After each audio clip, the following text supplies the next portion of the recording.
Well, welcome Therapy Flow Facebook community to a very special guest today. We have Avivit Fisher here today. Welcome. Hi, thank you so much for having me, Joshua. I'm excited Yeah. to be here. Yeah, I've been excited for this conversation. The topic of brand, which we're going to talk about a lot today, just building a strong therapy brand. What is a brand? The whole process in there. I'm sure some practical steps that we'll get into for action points. But before we go down the rabbit hole, for maybe some individuals who haven't met you yet, who don't know about what you do, can you share a little bit about kind of who you are, where your background is, and I know specifically like how you got into providing like brand consultation and like strategy services for therapists and in the mental health space? Sure. So I am the founder of Red Strategy. It's a marketing consultancy for therapists in private practice, and I mostly work with solo practitioners, people who are either building a private pay practice or transitioning from insurance to private pay. And I work with them really on, as you said, on strategy. I work with them on really on foundation of their marketing plan marketing strategy, and building a brand is a big part of that. It's the basis of that. Yeah. So you work with a lot of, cash pay, transitioning cash pay practices. And I imagine that especially with that transition or being successful cash pay, brand becomes even more important in order to attract those types of clients that you want at the rate that you want to charge.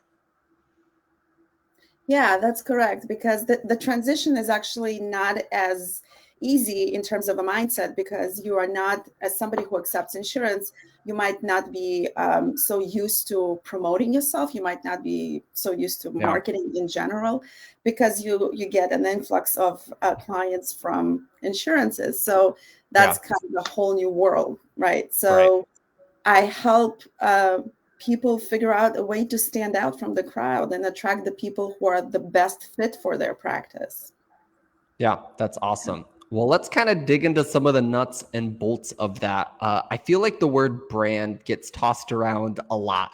It's used, it's misused, it's correctly used. Can you maybe give us the brand 101? What are we actually kind of talking about when we say brand or like therapy brand?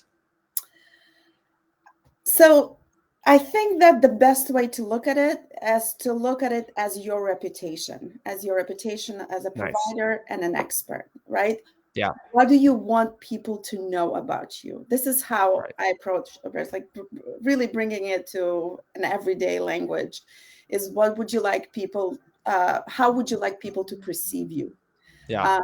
And so for many therapists and also many business owners, it seems that public's perception of you or audience's perception of you is something out of your control. And my point is with branding is that you are in a complete control of your brand. You're complete control of this public perception. Yeah. So that's a very empowering to be in and to understand. So this is how I see branding. Yeah, it's what are the whispers behind your back? What do they tell their friends? But even more importantly, what do they, as you said, perceive when they're experiencing your process? I think when a lot of people think of brand, they think of like website colors, logos, like sort of the prettier the visual stuff. Tell me what you think about that, and mixed with like what goes beyond those things. Like where does brand show up beyond the logo? Right. So I used to be a graphic designer long time ago. So I can really relate to the like aesthetical side. Logo. Yeah. Yeah.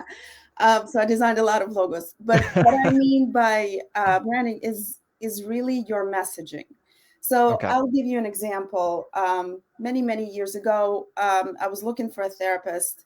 And I was looking for an insurance company. I was a student, and I was looking in my area, and all I had was a name of a therapist and the area. And I looked at the name and I said, oh, it seems like somebody my age, a woman. And I already started to create this kind of an idea of who it was. and based on where they lived and everything.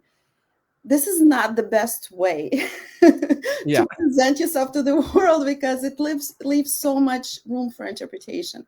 So what I Yeah. mean by that is creating a message that speaks directly to the people that you're trying to attract, that Yeah. communicates, your value as a therapy business owner, that communicates the personality of you as a provider.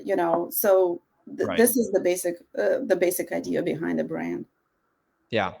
So, okay, we know that we need a brand. We know that it's better to use some level of control to kind Yeah. of dictate, right, in a good way, how people perceive us. We're on board with that. What's the starting point for making this a better process? So that person who does want to be a cash pay practice owner, or just that therapist who wants to be perceived how they want to be, when you're talking with your clients, what's the first step to start to uncover this and move to a more successful brand?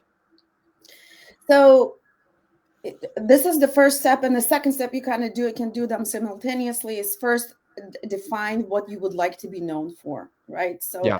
we all enjoy one type of work more than others. So define how you would like to be what type of work you would like to be known for, and also identify your niche.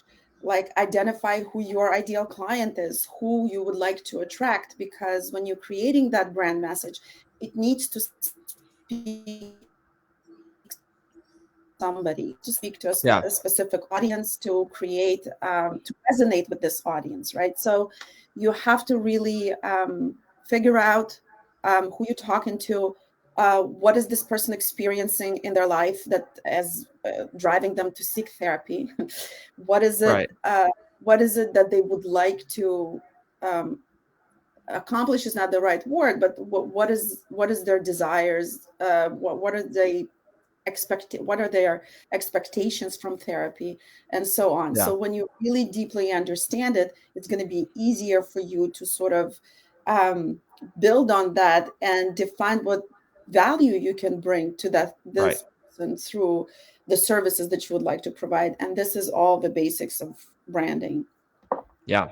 I feel like those principles of niching down, understanding the perspective of where your client is coming from, is rooted at building a good brand. It's rooted in launching good marketing. It's rooted to the core of building a great business. But for that practice owner who is struggling to come up with the ideal client language, right? Maybe they've gone as far to say, hey, I want to work with you know, busy moms that are burnt out, so they've kind of carved that out. Let's say, like, what are further steps that they should take? What are further places they need to look into to really pull out words, feelings, processes, right, to kind of put more on there other than just that niche for that client type? Right. It's a very good question. And I think for therapists, it's actually easier than for other business owners, because your clients talk to you. Yeah. So you can actually reach back into your experience and Yeah. sort of think back about this type of client that you had, or maybe several clients that fit in this category, and think Okay. about the questions that they're asking you, or questions that they're asking when they're scheduling the first appointment with you. Um, and you will see an overlapping theme, and probably questions that are repeating themselves. And this will sort of guide you in understanding where are they coming from, right? And Yeah. this is how you will be able to develop the language. Yeah. So overlapping themes, client language, the same questions that you get over and over again, the same problems, how they Right. describe them.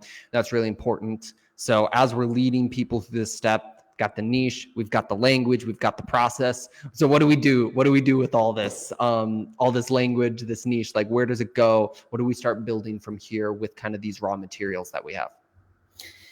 So um, then you create, so unlike a big building a big brand for a big corporation, for therapy practice is really um, it really boils down to defining a core message, so a Yeah. core marketing message.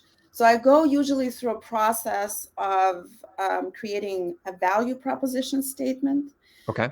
that, you know, has to answer several questions. It has to answer like who you're working with, how you're helping them, what you're helping them achieve, and what is the main benefit of working with you specifically, right? Okay.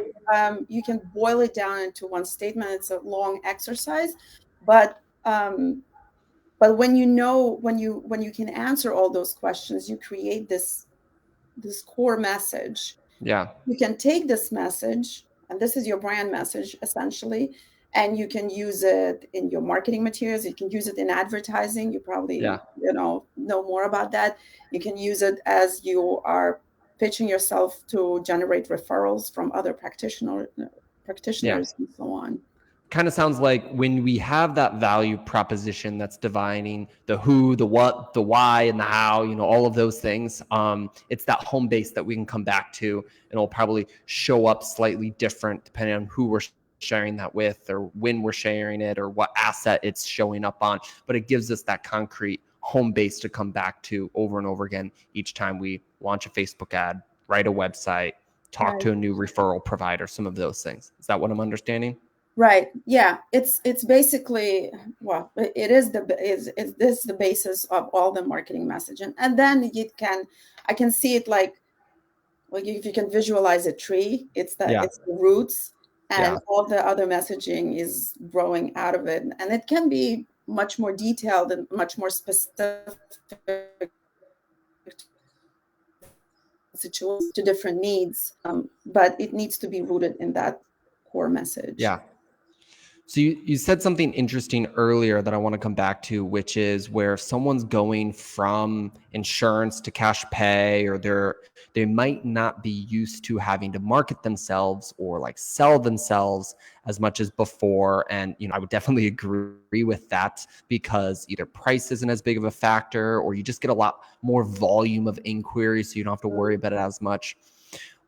How does building a strong therapy brand help the clinician sell themselves better or more, or build that? Like, what does it do for them personally when we do this kind of brand building work?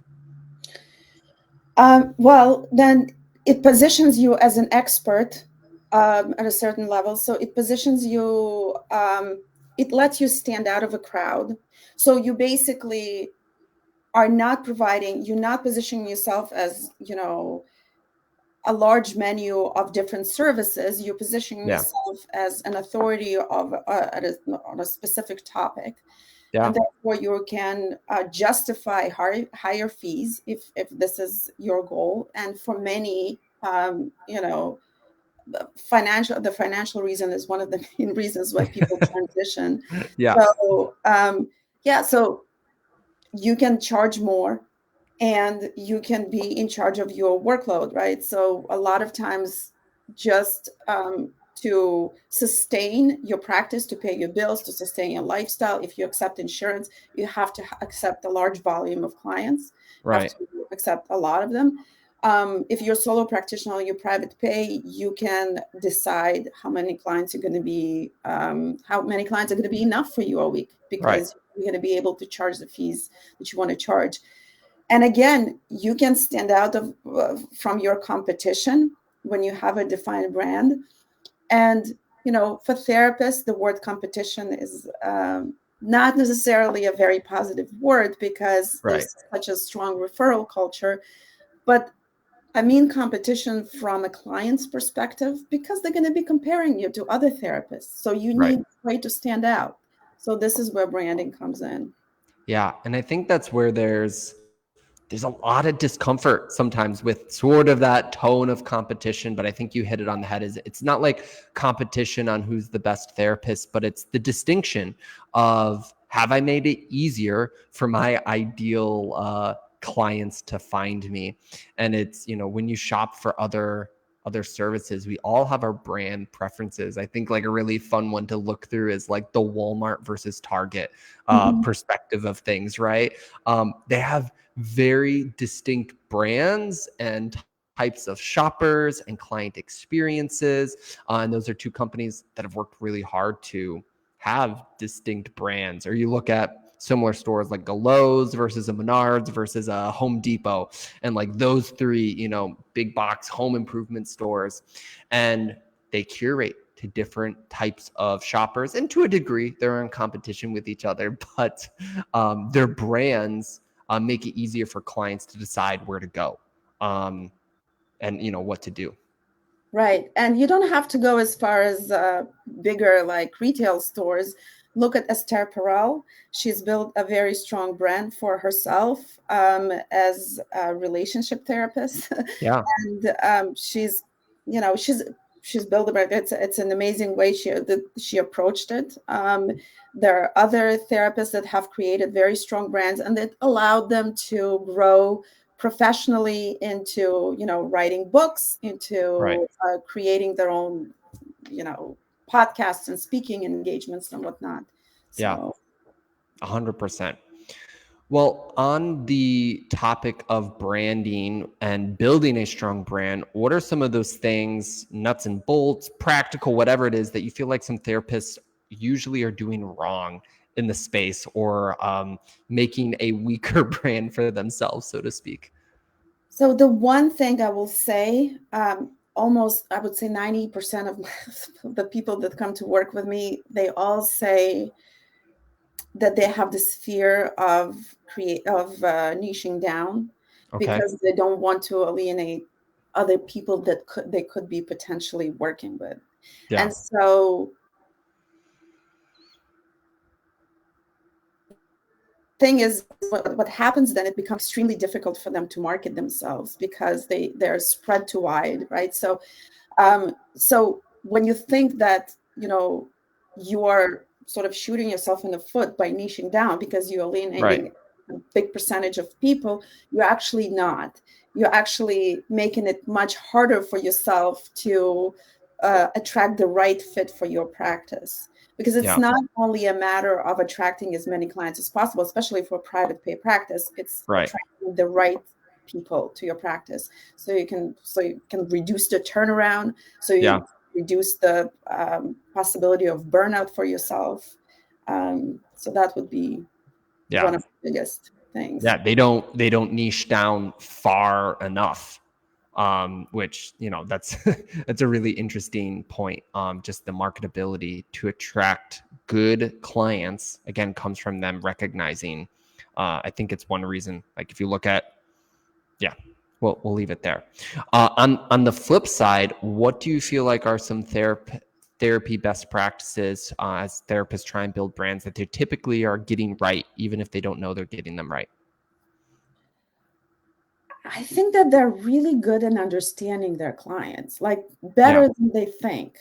Yeah. They have like this unique access. Like for me, when I started working with therapists, like I had to spend a lot of time just to gain access to therapy, right?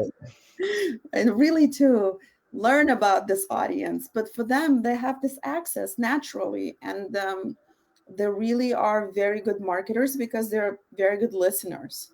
Yeah. And so I think that there's they definitely have the advantage by being therapists. I think that phrase, therapists are really good marketers because they're really good listeners. I think that is a phrase that more therapists need to hear, that they innately actually have the answers to the questions needed to create really good marketing and really good branding, because what it speaks to is just either clarity on message. Who do I work with? What do I do? And why is that important? Right.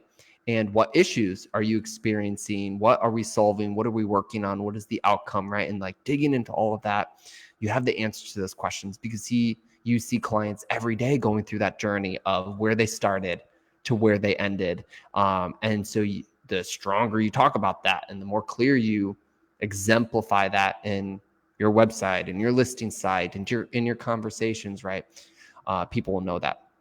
Tell me about like the emotional parts of building a brand. A lot of therapy deals with quality of life and quality of emotions and some of those things. how should therapists like showcase authenticity or showcase emotions in their brand? No, that's an interesting question. I've never even thought about it because it's been uh,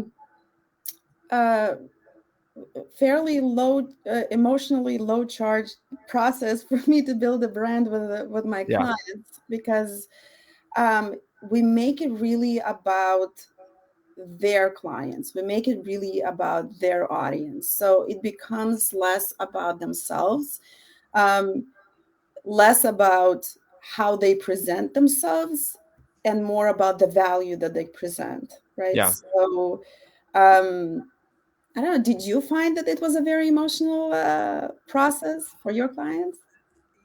Uh, no, I actually probably asked that question because I feel like I just had a call where the emotions of building a brand, justifying price, justifying the value of their services really came up as a cash pay Really? therapist. Mm-hmm. Um, and so, yeah, I think it was top of mind for me because I think sometimes for some therapists, it is an emotional process to come to answers to some of these questions for themselves, if not for their client experience. So, yeah. Surprisingly, sorry, I cut you off. Yeah, Uh, please. surprise, the one thing that evokes the most emotional responses is when we're discussing fees and Yeah, justifying fees. and that's what we were talking about was fees. Yeah, Right. So there's this like very strong reaction and almost a shame and in charging the fees that they want to charge, that they feel they deserve. And usually the way to deal with it is to do a competitive analysis. That's what I do. yeah, I look at their immediate competition. For the most part, you can see people's fees listed on websites or Psychology Today, right. whatever. And when you break down how much people are charging in their area with their expertise, et cetera, then it becomes less emotional. Then it becomes okay. I think that I understand now. That's why. Yeah, So yeah. mm, It's that competitive analysis. Just what are other people charging? Are you more? Are you less? But also, what are they saying that they are accomplishing, doing, providing? Because a lot of therapists provide sessions on a weekly basis if that's how clients want. But not all sessions are created equal, and that's something that I've learned. The longer I'm in the therapy space, the more I know and understand that not all 60-minute sessions are created equal. That's for sure. And so I definitely think that there's some space for many therapists to understand what they maybe innately do in their therapy session, but is actually incredible and unique and really like driving results for themselves and expressing that can be a really important part of building that brand. right. Yeah, I agree with that completely. It's life changing. It's important. So, and you know what? Therapists go to school for a long time and have Right. very high student loans to pay off. Yeah, 100%. Well, with this, what other things do you wish that therapists knew about building a strong brand that we haven't gotten to yet? Um, that it's not back to basics. That it's not something like a vague concept that you need to do as an afterthought to everything else that you're doing. It's Yeah, something that is it's the basis of your business and you of your marketing strategy, and it's necessary if you want to have a sustainable practice, if you want to succeed. I mean, some people succeed because they are intuitively very good at this, yeah, but for a lot of people you need to create, like I had to work on my own brand when I started, even though it was more of an intuitive process, but I had to break it down. So it's definitely an important part of your business strategy. yeah, that makes sense. Well, I know that this is something that you spend a lot more time thinking about, consulting about, digging into the nuts and bolts, especially I'm sure the undergirdings of that value proposition, creating that, crafting that, and some of those things. What resources are you providing and pointing people towards? Because I know you probably have some great resources available right now. Well, I have a ton of downloadable resources on my website that are free on redstrategy.com. You can just go to, there's a tab that says free resources. Love that. Love free resources. Yes, and I have a ton of them. Right. I have a resource, just a checklist for starting a private practice, an ideal client profile worksheet, which is a questionnaire, marketing plan template. You can find a lot of things over there that you can just That's great. Start. Yeah. We'll make sure that we drop the URL for just that general website. And then I also read typically on a weekly basis. I don't get to it every week, but most weeks, your newsletter that you send out, the Therapy Business Brief. Tell me more about that, because I know just as I've read it, you drop some great content on there on a weekly basis. Right. So my newsletter, the concept for my newsletter really came by from working with therapists and doing my own research. And every time I would find like an interesting article, a relevant article, would send it to my client. Connect the dots between. Read this. Read this.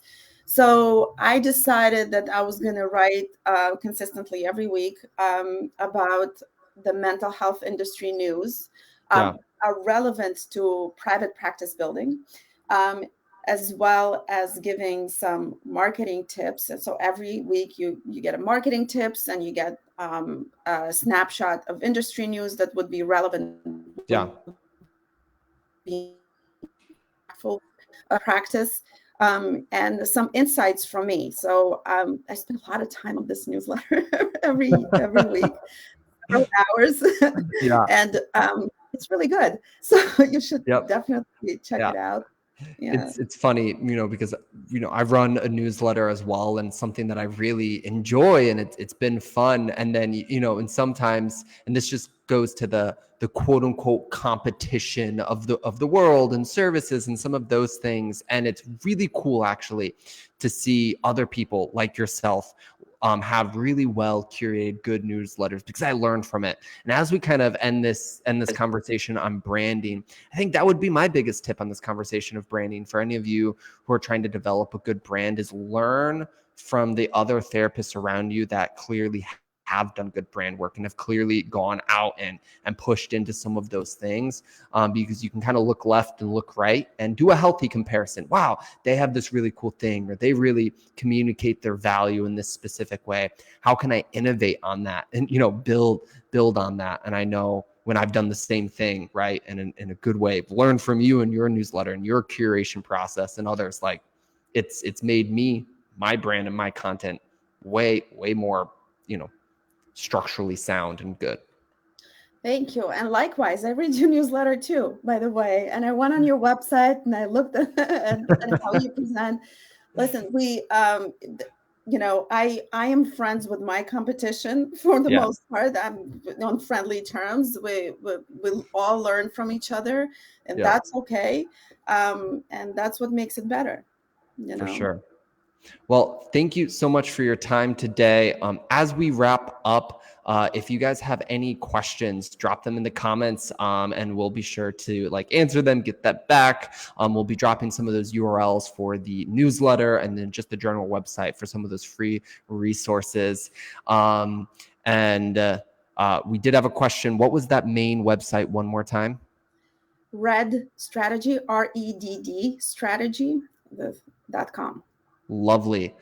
We got some nice thank yous as well. So there we go. Well, thank you for your time again today. And I'm sure we'll bring you back in the near future here for an even deeper dive on this brand building process. Thank you so much for having me.